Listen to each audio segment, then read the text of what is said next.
কেমন আছো? হ্যাঁ আলহামদুলিল্লাহ। কে চিনতে পারিনি? আমি তনু। ভুলে গেলে এত তাড়াতাড়ি? আরে আপনি হঠাৎ করে এসএমএস দিয়েছেন, কোনো প্রয়োজন হয়েছে নাকি? না, এমনি মেসেজ দিলাম। ও আচ্ছা, ভালো। তো হঠাৎ জামাই রেখে এক্স বয়ফ্রেন্ডের এসএমএস দেওয়ার কারণ?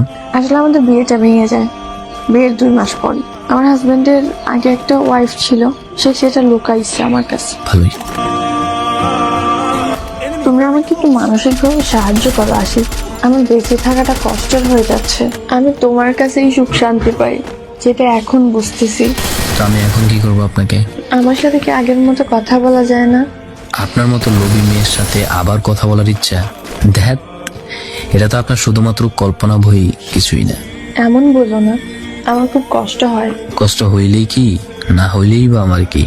আজ থেকে 8 মাস আগেও আপনি বলেছেন আপনি আমার ছাড়া অন্য কাউকে বিয়ে করবেন না। আপনার বিয়ের জন্য ভালো পাত্র আপনার ফ্যামিলি পেয়ে যায়, তখনই তুমি আমাকে বলে দিলে তুমি আমাকে বিয়ে করতে পারবে না, সম্পর্ক রাখতে পারবে না। আমি তখন ঈশান নামাজের জন্য যাচ্ছিলাম, তোমার দেওয়া প্রতিটা মেসেজ সেদিন আমাকে ভেতর থেকে ভেঙে দেয়। পুরো নামাজে আমি কান্না করেছি, আবার আকাশ কাঁপানো কান্না তোমার সংসার সুখের করেনি। অনেক এলোমেলো হয়ে গিয়েছিলাম, পরিবার কয়েকবার আমাকে মেডিকেল পর্যন্ত নিয়েছে, তারপরে নিজেকে ঠিক করতে প্রায় 2 মাস সময় লাগছে।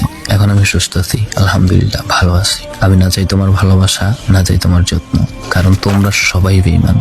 এখন নিজের বাবার ব্যবসায় বাবাকে সাহায্য করি, ফ্রি সময় বন্ধুদের সঙ্গে আড্ডা দিই, গল্প করি, ব্যাস জীবন সুন্দর। তুমি বেঁচে থাকলেও আমার কিছু আসা যায় না, মরে গেলেও আমার কিছু আসা যায় না। তোমায় নিয়ে থাকা আমার সব অনুভূতির মৃত্যু হয়েছে।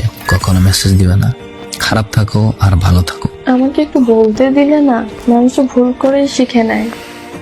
সরি, ব্লক লিস্টে থেকে আপনি আপনার ভুল শুধরান। একজন স্বার্থপর বেঈমান মানুষকে কখনোই সুযোগ দেওয়ার প্রয়োজন নেই, কখনোই তাকে সুযোগ দেওয়া ঠিক নয়। কারণ সে একবার যেহেতু বেঈমানি করছে, পরের বার অবশ্যই আপনার সাথে সে আরেকবার বেঈমানি করবে।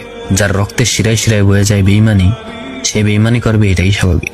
তাকে ক্ষমা করে দিয়ে যদি মনে করেন আপনি মহৎ কাজ করেছেন, তাহলে সেটা অবশ্যই আপনার দুর্বলতা।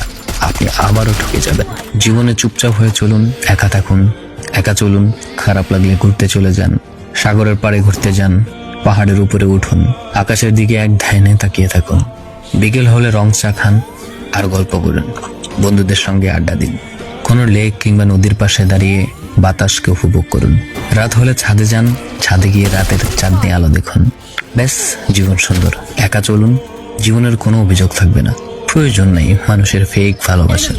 মানুষ থাকবে বলে কখনো পাশে থাকে না, তাই এখন একা চলাটাই সবচেয়ে বেশি শ্রেয়।